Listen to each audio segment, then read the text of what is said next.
What it do, YouTube? It is your boy Deadly Critter here, and first of all, let me be one of the last people to wish you a very happy new year. Let me know in the comments below if you guys have any resolutions or goals that you want to accomplish this year. I have three main goals. One, to move out of my parents' house and become self-sufficient. Number two, to get a full-time job that I'm actually passionate about. And number three, to become partnered on Twitch. So speaking of Twitch, what you're about to watch is a 100 plus kill gameplay on Shipment that I got on livestream recently. That's at twitch.tv/deadlycreatoryt. Link is in the description below. So if any of you use Twitch and you want to help me with my 2020 goal, then hopefully you can go to my Twitch page, drop a follow on there, and check out my stream sometime because I do stream every single day. So as the gameplay rolls, I thought I'd talk about one of the worst things, yet one of the most interesting things to happen to me in 2019. I've seen way too many videos recently where people talk about the great things that have happened to them the past decade, so I thought I'd change it up, be more entertaining, and talk about one of the worst things. So without further ado, let me just get right into it. So this horrible event happened to me when I went on a week-long vacation to Cuba with my family. And this happened fairly recently. I mean, we went to Cuba in November, so that's barely 2 months ago. And I mean, aside from this horrible event happening, the trip was actually really fun.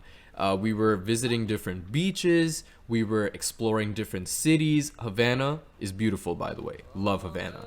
And we were trying out all kinds of Cuban foods. I mean, the trip was really great, and I love spending time with my family. The only complaint really that I had about Cuba was how difficult it was to get online. Accessing the internet was kind of a struggle, but that was just my addiction to Twitter taking over my body. I mean, if you're on a week-long vacation with your family, you really don't need internet all that much. But anyways, I digress. I gotta bring it back. So this horrible event happened the day my parents decided to go snorkeling. Now this was 2 days before we were meant to leave Cuba and come back to Canada. So snorkeling is something I had never done up till that point in my life. So I was really excited. I mean, it's a new experience. I'm in a new country. And I mean, Cuba, the weather is beautiful. The water's always clear. So I thought, what could go wrong? You know, this is the best place in the world probably, aside from maybe Australia, to go snorkeling. So let's do it. So my parents and I and my sister, we got on a bus and we drove about 2.5 hours out of our resort to get to where we had to go snorkeling. So we had to make two stops. The first stop was to go to the, I guess, the office that was handling the snorkeling thing, because we went with a bunch of people that were staying in our resort. It was a group tour sort of thing. So we first had to go to this place to pick up all of our snorkeling equipment and sign in, and then get back on the bus, and the bus would take us to the shore where we would actually go snorkeling. So we pick up all our equipment, and the first thing I notice is that no one really teaches us anything. No one is instructing us on what to put on, how to use the equipment that was there. They sort of just gave us the fins that we had to use and the mask that we had to put on to breathe, right? The breathing apparatus. And like I said, no one is explaining anything. They just kind of expected us to pick stuff up, put it on, and get back on the bus. So I kind of figured my way out. I sort of looked at the equipment and just kind of put different body parts inside different pieces of equipment, and then I got back on the bus, and then we got to shore. So we had a snorkeling expert. We actually had two of them. One of them just was not talking at all. There was just one guy who was super excited about all of us snorkeling, and he asked us, how many of you are going snorkeling for the first time? And pretty much the entire bus raised their hands. So I knew I wasn't alone with being confused over the equipment, because there were a lot of people out there that were just kind of looking at each other, you know, and just being very confused in general. But anyways, bus gets to the shore. We all get off the bus. We're standing by the water now, and I don't know why Cuba decided to have horrible weather on this particular day, but the wind was strong today. The wind was strong, and the water was very, very choppy, and I could see that. I mean, a simple eye test would tell you that today was probably not the best day for complete novices to go snorkeling. I mean, like I said, almost the entirety of the bus had never gone snorkeling before. And I mean, the water's looking pretty rocky right now. I do not want to go in there. But the instructor guy looked at the water and he turned to us and said, it's fine, don't worry about it, it's not even that bad. So now my confidence is going up. I'm like, okay, if the instructor knows we're novices and he himself looked at the water and said it's fine, then it should be fine. I mean, what can go wrong, right? So I put my mask on, and then one by one we all started going into the water. Now, something very important to mention here is that the instructor did not tell us how close the corals inside the water were to the surface.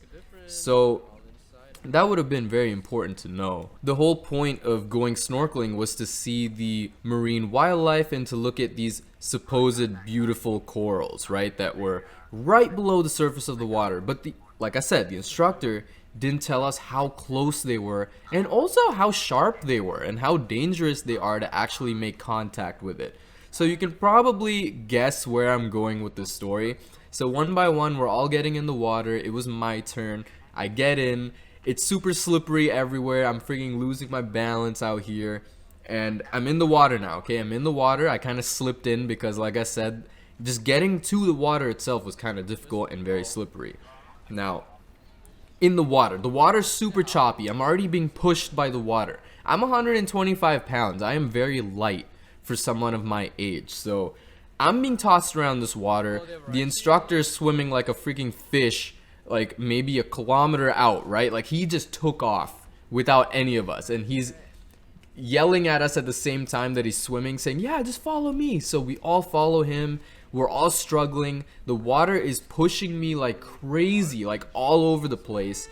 And before I know it, I feel like this really sharp pain in my left arm. And I look down and I see this little red cloud emerge, right?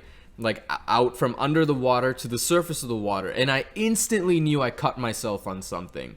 And I look down with my mask, and sure enough, there's this huge gash on my left arm. And I'm like, oh my god, are you kidding me? I completely sliced my arm on this big piece of coral that was super close to the water, like I said, like the surface. So I'm not even deep in the water or anything, but the waves just kind of pushed me along this coral, and I just sliced my left arm open.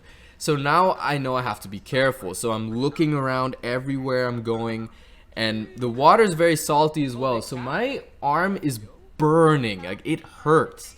And then again, this huge gust of wind comes, this huge wave comes in, pushes me again to another coral that's even sharper and closer to the surface of the water. And again, I feel another set of stinging pain on my left arm, and I look down. Sure enough, I cut myself 3 more times. 3 times on one coral. So, I mean, I am just in pain. I am in pain. I can feel my legs starting to hit corals and, you know, starting to bleed all over. And I didn't want to tell anyone how much of a horrible time I was having, because everyone else was having a good time. And I don't know why it was just me that was just getting destroyed by these corals, right? But I really didn't have a choice. I mean, the waves were kind of pushing me along them, and I couldn't see any of them half the time because my mask was fogging up too much, and I was just having a miserable time. So we were in the water for about 45 minutes, and I cut myself about 8 times. 8 times, okay? And I was just praying that we would get out, and finally it was time to leave the water. So the instructor again like swims like a fish back to shore, telling us to follow him. We follow him, and when I get out of the water, I can finally see the extent of the damage that happened to my arm. And I'm gonna throw a picture up on the screen. Hopefully I can find a picture that I took of my arm. But these cuts were deep. These were deep cuts, and the crew that we were with didn't have any medical paraphernalia at all. They had no gauze, no bandages, nothing. So I was just left to kind of stand around and get back in the bus with like blood, like a totally bloody left arm. completely sliced open, just bloody. It hurt like crazy. I didn't know what to do. And we got to the hotel only about maybe 4 hours later. So we finally get back. My arm is just it hurts, okay? I tried cleaning it, but anytime water made contact with the wound, it would just burn like crazy. So I kind of just left it open and exposed because no one in Cuba had any gauze at all. So it was just open, exposed. I went to sleep, woke up. It's still kind of, bleeding, which is weird for me. Usually wounds heal very fast for me, but these were taking their time. So for the next 2-3 days, I just kind of was in incredible pain. Didn't want to complain about it though because my family is having a good time, so I didn't want to, be a negative Nancy out here. We fly back to Canada 2 days later. I'm still in pain, and these wounds, like, they take so long to scab, right? They just weren't scabbing. And then they got infected. My whole arm got this huge rash, this red colored, ugly, bumpy rash, and the wounds were just still in pain. And then I got sick. Not only did I get a rash, I got sick too. I got a cold, I got a cough, I got a borderline fever. And like I said, for the next 2 weeks, I was miserable, man. I was in so much pain. I just felt so drained of energy. My arm was always hurting me. Couldn't even wear clothes properly because any contact fabric made with my arm, it would just kill me. So that was definitely the worst stretch of 2019 for me. Those 2 weeks were just horrible. Like, snorkeling in choppy waters, just not a good idea. The instructors didn't really tell us anything. They didn't instruct us properly at all.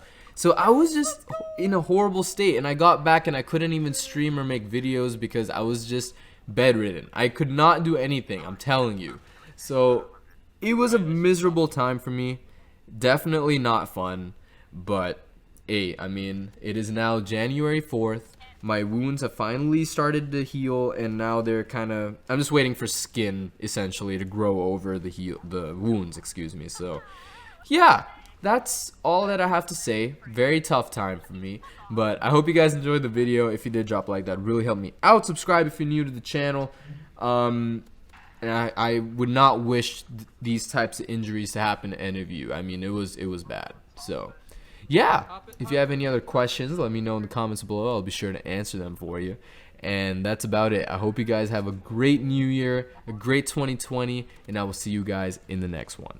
Peace out. Oh, and drop a like, please. That's very important as well. Drop a like. And yeah, that's all I have to say. Peace out, boys and girls.